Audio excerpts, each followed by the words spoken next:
The world is drowning. The rain hasn't stopped for days.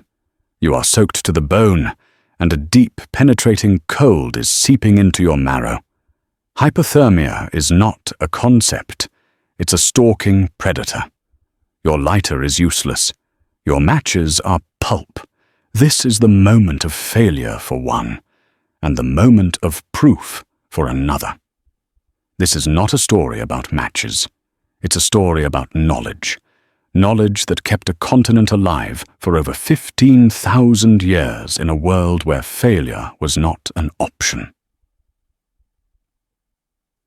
Part 1.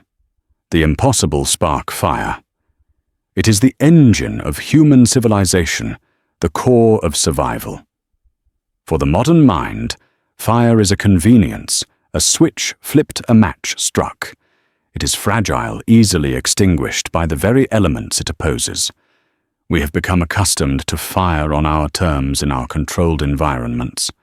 When that control is lost, when the heavens open and the world turns to a cold, wet slurry, our confidence shatters. We are left quite literally in the cold. But for the original inhabitants of this land, the Lakota, the Haudenosaunee, the Apache, the Yurok, the Anishinaabe, and hundreds of other nations, fire was not a convenience. It was a relative. It was the grandfather, a sacred gift, a living entity that demanded respect, understanding, and a reciprocal relationship. And that relationship was not just for the clear, sunny days. It was for the days and nights of relentless driving rain. Making fire in a downpour without modern tools seems like a miracle, a magic trick. But it is not magic. It is a staggering display of deep, intricate, and specialized knowledge. It is a process, a chain of wisdom, where every single link must hold forged from millennia of trial, error, and observation. This knowledge is not about a single trick. It is a system of understanding. It is about knowing the forest not as a collection of trees, but as a pharmacy, a hardware store, and a pantry. It's about understanding the properties of wood, bark, fungus, and stone with the precision of a modern chemist. Today we will walk back into that wet, cold forest. We will deconstruct this impossible skill link by link. We will explore the mindset, the materials, the mechanics, and the mastery required to do what seems unthinkable, to bring forth a living flame from a dying, wet world. Part 2. The philosophy of fire, seeing the dry in the wet. The first and most critical failure in a survival situation is not a failure of equipment. It is a failure of the mind. A modern person, stranded in the rain, sees a wall of wet. They see a saturated landscape where everything is dripping, soaked, and useless. Their mind panics, their movements become frantic. They waste energy trying to ignite wet leaves and damp twigs growing colder and more desperate. The indigenous mind, the ancestral mind, operates from a different paradigm. It is a paradigm of patience, observation, and precision. The first step in making fire in the rain is to stop, to breathe, to shelter from the worst of the deluge, and simply look. The ancestral tracker, the hunter, the forager, does not see a wet forest. They see a mosaic of microclimates. They know that wet is a gradient, not an absolute. They are not looking for something that is dry. They are looking for something that can be made dry, or something that retains its flammability despite the moisture. This philosophy extends to the tools themselves. When a Haudenosaunee Iroquois firemaker traditionally sought to make a hand drill or bow drill, they didn't just hack a branch off a tree. They would ask the tree. This may sound symbolic, but it is deeply practical. This act of asking is a moment of pause, a moment to assess the tree. Is it healthy? Is this the right wood? Is there a dead, seasoned branch that is perfect, one that costs the tree nothing? It is a mindset of respect that forces observation. You are not conquering the wilderness, you are partnering with it. You are asking the cedar for its bark, the mullein for its stalk, the cottonwood for its root. And because you are asking, you are listening. You are paying attention. This patience is the first tool. Without it, no amount of technique will work. You cannot rush a friction fire, especially in the damp. The wood will tell you when it's ready. Your job is to listen. This then is the first secret. Stop seeing the rain. Start looking for the absence of rain. Look for the tree's umbrella. Look for the rock's overhang. Look for the wood that died standing up, whose tough, resinous bark has acted as a raincoat, keeping its heartwood dry and seasoned for this exact moment. Part 3. The Tinder Kit. What you carry and what you find. Fire in the rain depends on one single non-negotiable element, tinder. Not just kindling, but tinder, the fine, fluffy, explosive material that can catch a fragile ember and nurture it into flame. This knowledge is twofold: what you always carry with you and what you know you can find. The always ready pouch. No traveler or hunter would venture far without a tinder pouch. This was the original fire-starting kit, and its contents were curated with more care than a royal jewel box. Inside, you would find a collection of flash tinders and coal extenders. First, the coal extender. This is often a fungus known to many as amadou, or the tinder fungus fomes fomentarius, or similar species. This fungus, when properly harvested and processed, sliced thin, sometimes boiled in wood ash, pounded and dried, becomes a remarkable substance. It doesn't burst into flame. Instead, it catches a spark and holds it like a coal. It smoulders with a hot, persistent glow, refusing to be extinguished. It buys you time. This is your battery. Other cultures, like in the far north, used chaga inonotus oblix, the black, charred-looking fungus found on birch trees. Its dried, corky interior serves the same purpose. Next, the flash tinder. This is for the moment of ignition. The most prized was cattail down. The fluffy brown seed heads of the cattail, when broken open, reveal a massive volume of fine, dry fluff. This fluff is so fine that it can catch a spark and flash into flame almost instantly. Its only weakness is water. It absorbs moisture readily, which is why it must be kept dry in a waterproof pouch, perhaps made of treated hide, or even a fish bladder. Alongside it, you might find milkweed fluff from dried pods, the down from fireweed stalks, or pounded dried inner bark of certain trees, all pre-processed and kept bone dry. This pouch was a lifeline. It represented foresight, preparation, and the understanding that you don't wait until the emergency to find your solution. You carry it with you, harvesting the dry in the wet. But what if the pouch is lost, or the tinder is spent?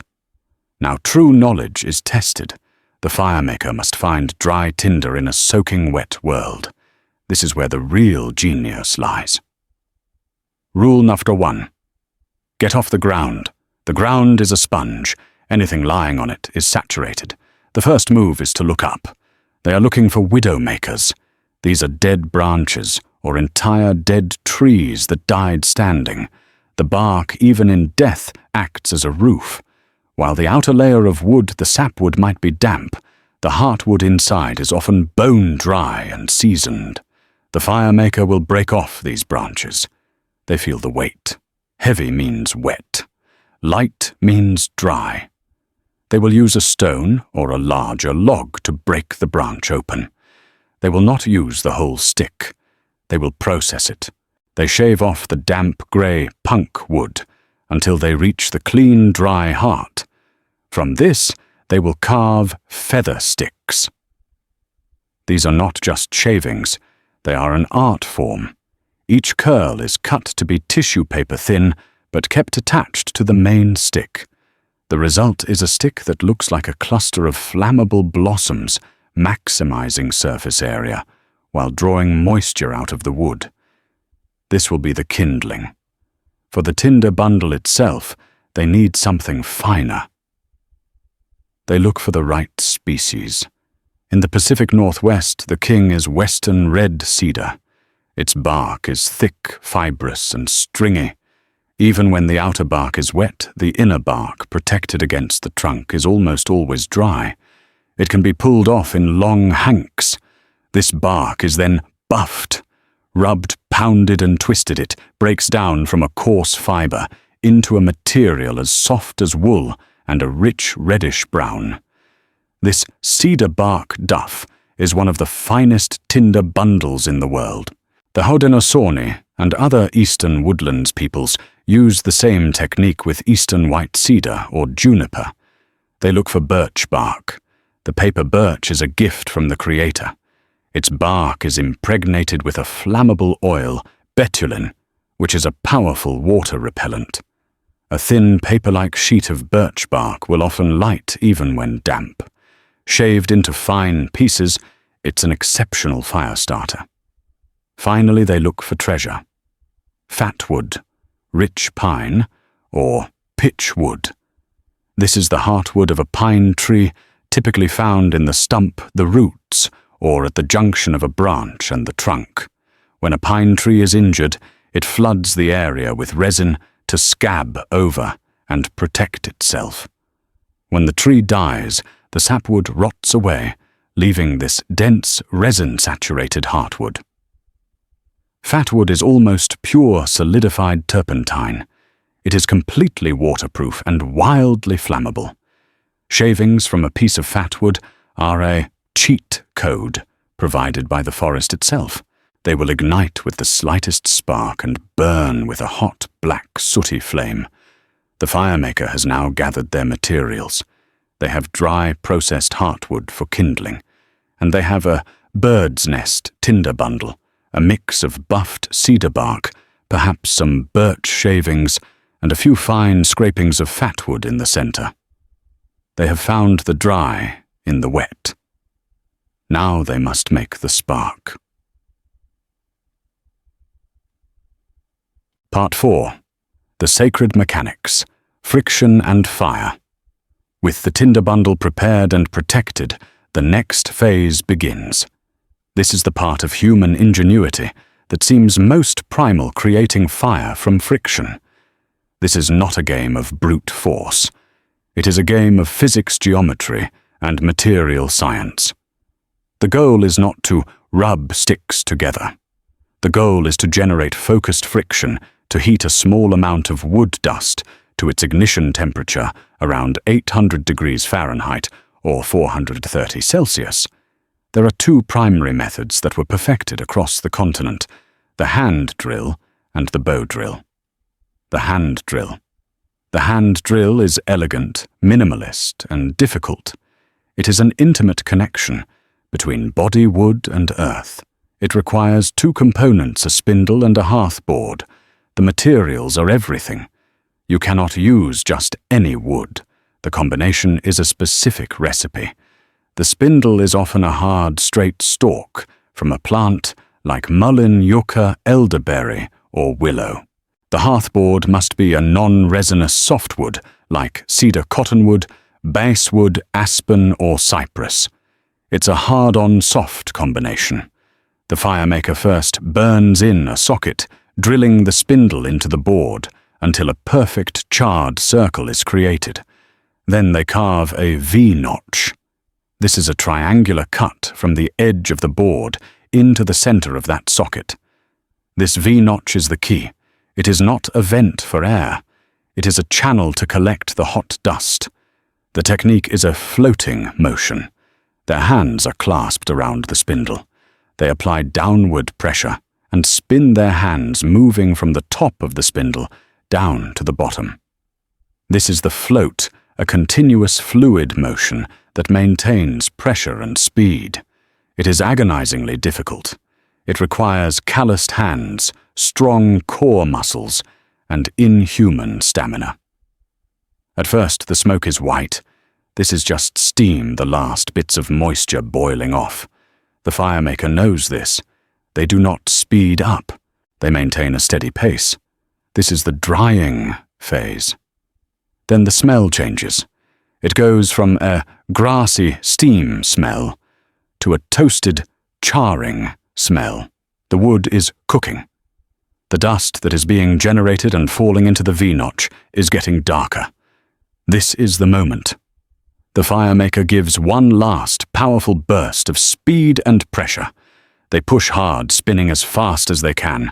The smoke billows, and then they stop. They gently tap the hearth board. They look at the pile of black dust, the punk in the V-notch. For a second, nothing. Then, a tiny wisp of smoke rises from the dust itself. Success. A coal is born. The hand drill is fast, requires no cordage, but is physically brutal and highly sensitive to dampness. In the rain, it's a high-stakes gamble. That's why many cultures preferred a more powerful, more mechanical solution. The bow drill. The bow drill is the powerhouse. It is the steam engine of friction fire. It sacrifices portability for power and efficiency. It adds two new components, a bow and a socket. The bow is a simple curved branch, strung with a durable cord rawhide sinew, or strong plant fiber like milkweed or dogbane. The socket is a piece of hardwood, bone antler, or smooth cupped stone. It is used to apply downward pressure without generating friction on the top hand. The mechanics are revolutionary. The bow allows the firemaker to spin the spindle far faster and for far longer than the hand drill. The socket, often greased with a bit of earwax tallow or even pine sap, allows for immense downward pressure. The sound is completely different. It's a high-pitched shriek or groan from the wood. The power is obvious. Smoke pours from the joint almost immediately. In a damp environment, this is the critical advantage. The bow drill generates so much heat so fast that it can overcome the ambient moisture. It doesn't just dry the wood. It boils the water out and forces the wood to its ignition point. The process is the same, the V-notch, the collection of dust. But it happens in a fraction of the time. In less than 30 seconds of intense, powerful sawing, a massive pile of smoking black punk is created. The ember generated by a bow drill is often larger, hotter and more robust than one from a hand drill. In the pouring rain, that robustness is the difference between life and death. The firemaker has done it. They have used physics mechanics and deep botanical knowledge to create a tiny glowing heart in a world of cold. But the fight is not over.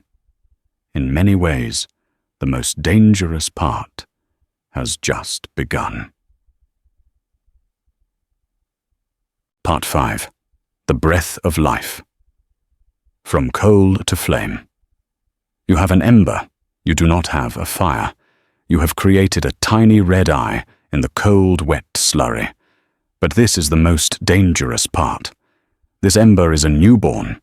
It is fragile, needs oxygen, and is mortally afraid of two things: being smothered by too much fuel and being drowned by a single drop of rain. The next 60 seconds are the most delicate and skillful part of the entire operation. First, the transfer. With inhuman stamina and the stamina to generate the ember, having been spent, the firemaker cannot afford a single, frantic movement. Gently using a thin twig, the firemaker nudges the glowing ember from the hearth board onto the coal catcher leaf that was waiting underneath. This leaf is its first cradle. The ember is then gently separated and placed into the very center of the tinder bundle, the bird's nest that was prepared with absolute foresight. This nest, a collection of flash tinders made of buffed cedar bark, or perhaps cattail down, is designed for this exact moment. The bundle is lifted. The firemaker turns their back to the wind and rain, creating a human shield. They huddle, protecting this fragile new life as they protected themselves. They hold the bundle up close to their face. And they breathe. This is not a crude huffing or puffing born of panic. This is the breath of life. It is a rejection of panic. The firemaker purses their lips and blows a long, slow, steady stream of air into the bundle. This is an act of patience, of listening to the fire. The white smoke is the first sign. The ember is finding the finest fibers of the tinder. It is reaching out. The firemaker does not stop.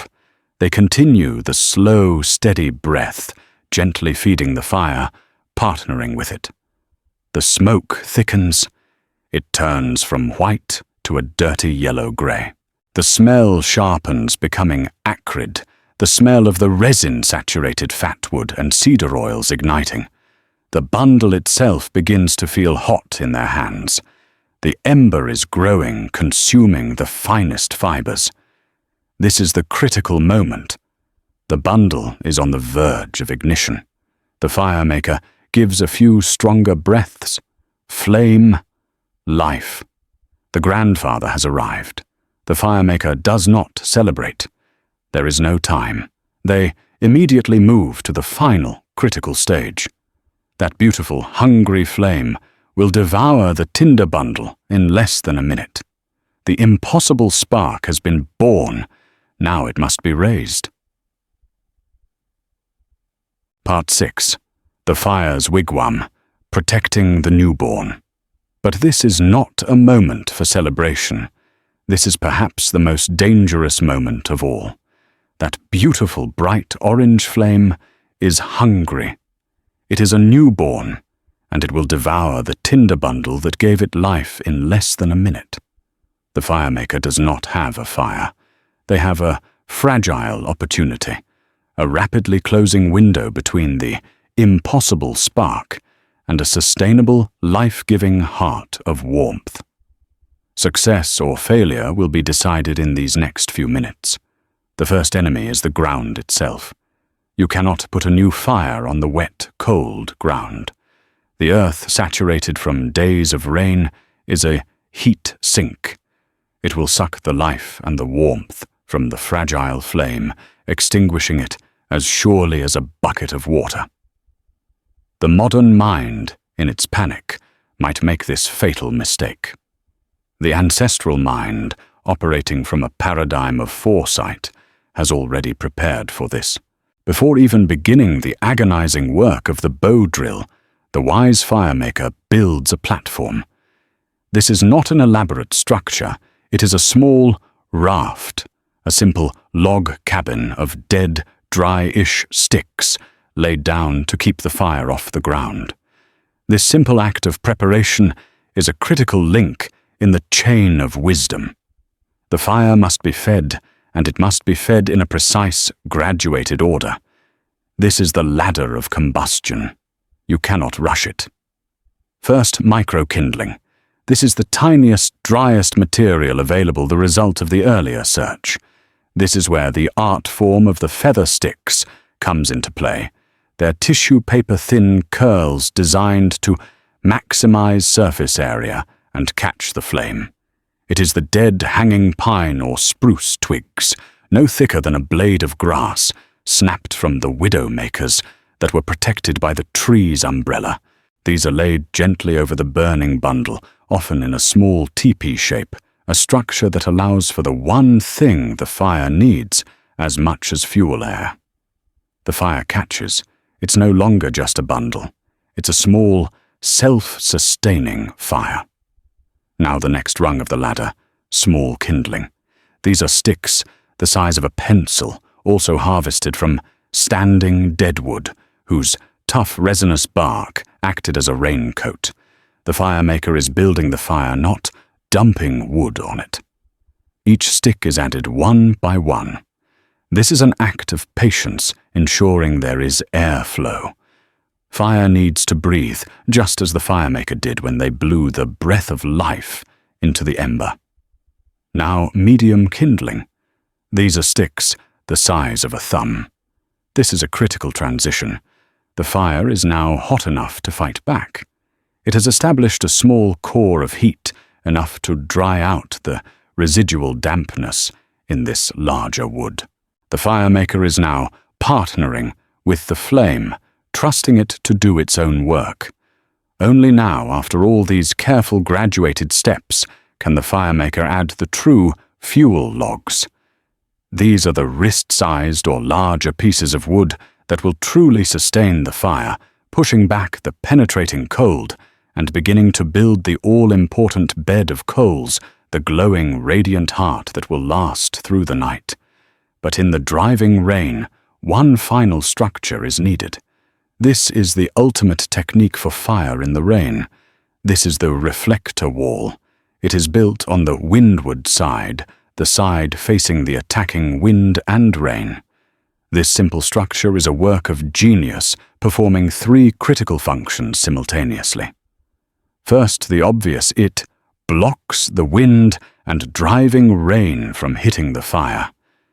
It is a shield protecting the newborn from the elements. Second, and most brilliantly, it reflects the fire's own heat back onto itself. The engine of human civilization is now supercharged. The wall creates a microclimate of intense dry heat, forcing the wood to dry faster, burn hotter, and more completely overcome the ambient moisture. And third, it reflects the heat outward toward the firemaker and their meager shelter. The fire is no longer just fighting for its own survival. It is now working for the human who created it. This is the fire's wigwam. It is a protected, warm, dry home. The platform keeps it off the wet floor. The reflector wall protects its back. The impossible has been achieved. But this was never about a single spark. It was about a chain of knowledge where every link held. It was the patience to observe and to stop seeing the rain. It was the wisdom to find the dry cedar bark duff, the waterproof fatwood, and the standing dead branch.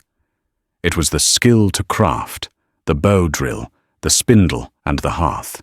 It was the precision to carve the V-notch, the key that would collect the dust. It was the stamina to boil the water out and generate the 800-degree ember. It was the gentleness to nurture that coal with the breath of life. And finally, it was the foresight to build the platform and the reflector wall. Every single step was a test, and every step was passed using knowledge perfected over 100 generations. Part 7. The Enduring Legacy.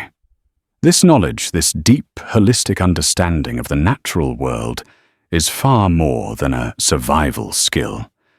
It is a testament to a worldview, one built on a foundation of resilience, respect, and a profound, intimate connection to the land. It is the physical manifestation of a philosophy that understands fire, not as a convenience or a simple tool, but as the grandfather, a living entity, a sacred gift. This reciprocal relationship demanded understanding not just for the clear, sunny days, but for the nights of relentless driving rain. This is the mindset of one who does not seek to conquer the wilderness, but to partner with it, understanding the forest not as a mere collection of trees, but as a pharmacy, a hardware store, and a pantry. In the modern world, we have insulated ourselves from consequence. We are rarely cold, rarely wet, rarely hungry. Our lighters and matches give us a false sense of mastery. We have become accustomed to fire on our terms. But this mastery is fragile. When that control is lost, when the heavens open and our matches become pulp, our confidence shatters. We are left quite literally in the cold. This modern collapse is not a failure of equipment. It is a failure of the mind. We see a wall of wet, a saturated landscape where everything seems useless. The mind panics, and we waste energy growing colder and more desperate. In our insulated comfort, we have allowed this older, harder-won knowledge to sleep. But this knowledge is not lost. It is not a single trick or a magic trick. It is a staggering display of deep, intricate, and specialized knowledge. It is a chain of wisdom where every single link must hold. This knowledge is still held by elders and knowledge keepers. It is being reawakened by a new generation of indigenous youth who are reclaiming their heritage. It is being studied by survival experts and bushcrafters who recognize its sheer practical brilliance. They are relearning the system of understanding that we have witnessed. They are learning the patience to observe the paradigm of patience, observation, and precision. That is the first, most critical tool. They are learning the wisdom to find the dry in the wet, the fat wood, the dry heartwood of the widow maker, the fibrous inner bark of the cedar, and the coal extender fungus. They are learning the skill to craft the tools, the hard-on-soft combination of the hand drill or the powerhouse bow drill that sacrifices portability for power and efficiency. They are learning the precision to carve the V-notch, the key that collects the hot dust. They are learning the stamina to generate the 800-degree ember. They are learning the gentleness to nurture that newborn coal with the breath of life. And they are learning the foresight to build the fire's wigwam, the platform to keep it off the heat sink of the ground and the reflector wall to protect it. To make fire in the rain without a match is to do what seems unthinkable. It is to prove that the human mind, when armed with observation and patience, can bring forth a living flame from a dying, wet world. This act is a rejection of panic. It is an embrace of resilience. Ultimately, this knowledge reminds us that the forest isn't a hostile other. It is a home. It is full of provision, but only for those who have the humility to listen and the wisdom to see. The grandfather is always there. He is waiting in the resinous heartwood of the pine stump. He is waiting in the corky interior of the chaga fungus. He is waiting in the tough, resinous bark of the wood that died standing up. We just have to remember the mindset of respect. We just have to remember how to ask. If this journey into the ancestral mind has changed the way you see the forest or the rain or the simple act of fire, then this knowledge has done its work. This is more than history. It is a living, breathing skill that teaches us about our world and ourselves. Show your respect for this ancient wisdom. Like this video to help it spread. Share it with someone who needs to see that resilience is possible. And subscribe to our channel and ring that bell so you can join us on our next journey to uncover the sleeping knowledge of the world. Thank you for watching. Stay curious and stay warm.